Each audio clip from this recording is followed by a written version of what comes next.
उत्तर प्रदेश के एक छोटे से शहर में एक हिंदू और एक मुस्लिम पड़ोसी रहते थे। एक घर में सविता हिंदू परिवार और दूसरे में फरहीन मुस्लिम परिवार दोनों पड़ोसी थे। अरे ये नल का पानी भी ना रोज गंदा आता है, सुबह सुबह इतना झंझट।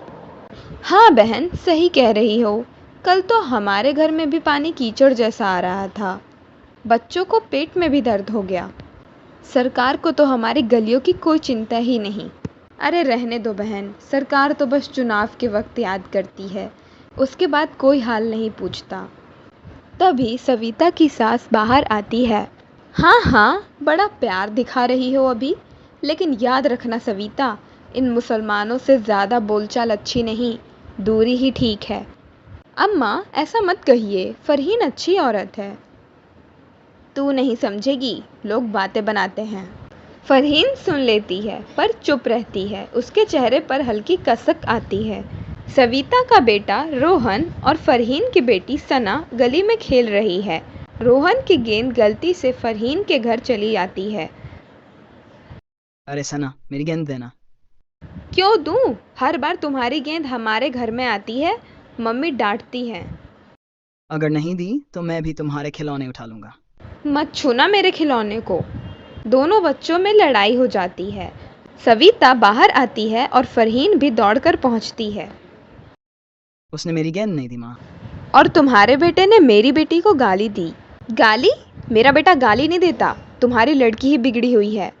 देखो सविता, बच्चों की बात बच्चों तक रखो, हमारी बच्ची पर इल्ज़ाम मत लगाओ। और तुम ये मत सोचो कि हम चुप रहेंगे।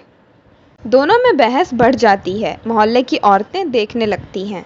अरे बस करो बहनों, बच्चे हैं, लड़ गए तो क्या आसमान टूट गया। दोनों अंदर चली जाती हैं, लेकिन तकरार की चिंगारी उनके दिल में जल रही है। कुछ दिन बाद गणेश चतुर्थी का त्योहार आया। सविता अपने आंगन में मूर्ति सजाती है। जोर जोर से भजन बज रहे हैं। बहन आवाज़ थोड़ी कम कर दो, मेरी बेटी की तबीयत ठीक नहीं है, आराम कर रही है। अरे त्योहार है, भजन नहीं बजाए तो क्या मातम मनाए? पर बच्ची परेशान हो रही है। हमें हमारे भगवान की पूजा करने से कोई नहीं रोक सकता। तुम्हें दिक्कत है तो कान बंद कर लो। फरहीन चुप हो जाती है पर अंदर जाकर रशीद से बात करती है। देखो जी, सविता को हमारी परेशानी से कोई मतलब नहीं। हमने कभी उनके त्योहार में नहीं टोका। गुस्सा मत करो फरहीन, मोहब्बत से काम लो, लेकिन अगर बहुत हुआ तो मैं जाकर बात करूंगा। कुछ हफ्तों बाद ईद आती है। फरहीन अपने घर में बिरयानी पका रही है। खुशबू पूरे मोहल्ले में फैलती है। अरे ये धुआं धुआं कर दिया पूरे मोहल्ले में, दम घुट रहा है। देखा सविता, मैंने कहा था ना, इनकी वजह से ही हमेशा परेशानी होती है। हाँ अम्मा, सही कह रही हैं आप। अरे बहन, ईद है, सोचा आपको भी सेवैया चखाऊं। रहने दो, हमें मिठाई खाने का शौक नहीं। क्यों बहन, कोई गलती हो गई है क्या? गलती तो रोज तुम्हारे घर से होती है। कभी बच्चों का झगड़ा, कभी आवाज का झगड़ा, कभी धुआं। में कोई ज़रूरत नहीं। फरहीन चुपचाप लौट जाती है। एक रात अचानक मोहल्ले के घर में आग लग जाती है। लोग चिल्लाने लगते हैं। आग फैलते फैलते सविता के घर के पास पहुंच जाती है। अरे बाप रे, ये आग हमारे घर तक ना आए। रोहन कहाँ है तू? रोहन अंदर फंस जाता है। सविता चीखने लगती है, कोई मेरे बच्चे को बचाओ। सब लोग डर के मारे पास नहीं जाते। तभी फरहीन दौड़कर अंदर घुस जाती है। रोहन बेटा कहाँ है? यहाँ अलमारी के पीछे। फरहीन उसे पकड़कर बाहर ले आती है। रोहन रोता हुआ माँ के पास चला जाता है। फरहीन बहन, तुमने तो मेरी जान बचा ली, मैं तो गलत समझ रही थी। बहन, पड़ोसी का मतलब ही मुश्किल वक्त में साथ देना होता है। धर्म जाति तो इंसान के दिल में होती है, मदद में नहीं। रात के घटना के बाद मोहल्ले में सन्नाटा हो जाता है। सुबह लोग एक दूसरे से आग की बात कर रहे हैं। सविता फरहीन को देखती है पर बात करने में संकोच करती है। अरे सविता, कल तो फरहीन ने तेरे बेटे की जान बचा ली। सच में बड़ी औरत है वो। हाँ, उसकी हिम्मत काबिले तारीफ है। क्या तारीफ कर रही हो? जो करना था उसने कर दिया, पर इसका मतलब ये नहीं कि हम उससे घुल मिल जाएं। अम्मा, लेकिन आज फरहीन ना जाती तो रोहन आज। बस बस, ये सब दिखावे की बात है। उनकी नीयत पर कभी भरोसा मत करना। सविता चुप हो जाती है। अम्मी, रोहन कल मुझे धन्यवाद कह रहा था। उसने बोला कि मैं तेरा एहसान कभी नहीं भूलूंगा।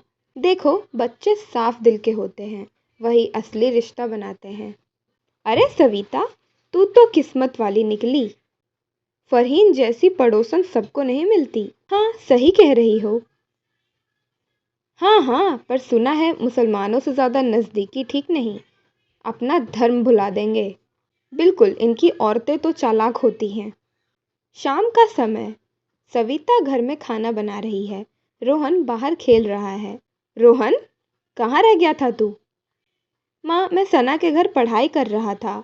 उसकी किताबों में अच्छे चित्र बने थे। देखा, यही तो डर था मुझे। अब हमारा लड़का उनके घर जाएगा, उनकी बातें सीखेगा, धीरे धीरे अपने धर्म से भटक जाएगा। अरे अम्मा, ऐसा मत कहिए। बच्चे तो बस पढ़ाई कर रहे थे। नहीं, आगे से रोहन उस घर में नहीं जाएगा। और तू भी सविता, उनसे कम से कम बोलचाल रख। एक दिन फरहीन सविता के घर जाती है। तभी किसकी हिम्मत हुई हमारे घर पर आने की? अम्मा जी, मैंने बस मदद की नीयत से। हमें तुम्हारी मदद नहीं चाहिए, चलो निकलो यहाँ से। फरहीन चुपचाप लौट जाती है। सविता अंदर ही अंदर टूट जाती है। अगले दिन मोहल्ले में अफवाह फैल जाती है कि फरहीन का भाई बाहर से आया है और वह गली के लड़कों को गलत संगत में डाल रहा है। सविता जी, आप तो सामने रहती है, ध्यान रखना। लेकिन मैंने तो कुछ गलत नहीं देखा। अरे, सब दिखता नहीं। सुना सविता, मैंने पहले ही कहा था, ये लोग भरोसे लायक नहीं। सविता फरहीन से कुछ पूछना चाहती थी, पर डरती थी कि अगर अफवाह सच हुई तो मोहल्ले वाले उसे भी ताने देंगे।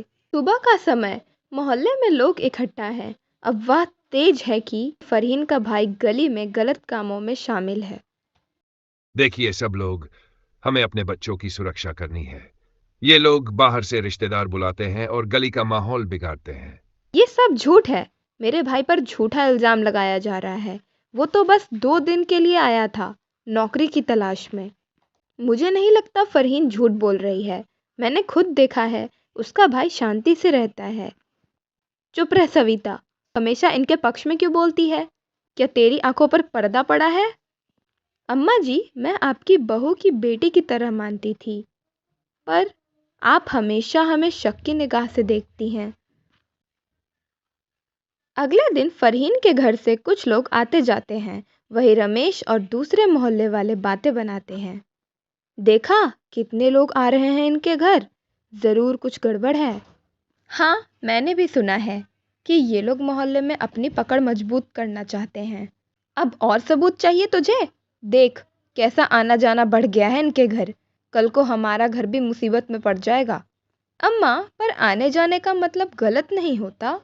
हो सकता है रिश्तेदार हो। रिश्तेदार? रिश्तेदारों की आड़ में कौन कौन आ रहे हैं पता नहीं। तू अंधी हो गई है। बस, अब और नहीं। कब तक हम फरहीन जैसी औरत को झूठे इल्ज़ामों में घेरते रहेंगे? जिसने मेरी भी जान से प्यारे बेटे को आग से बचाया, क्या वो हमारी दुश्मन हो सकती है? अम्मा, मैं आपकी इज्जत करती हूँ, पर सच देखना भी ज़रूरी है। फरहीन हमारी पड़ोसन ही नहीं, हमारी बहन जैसी है। आज से मैं उसके साथ खड़ी रहूँगी। बहन, तुमने दिल जीत लिया। यही असली पड़ोसन का रिश्ता है।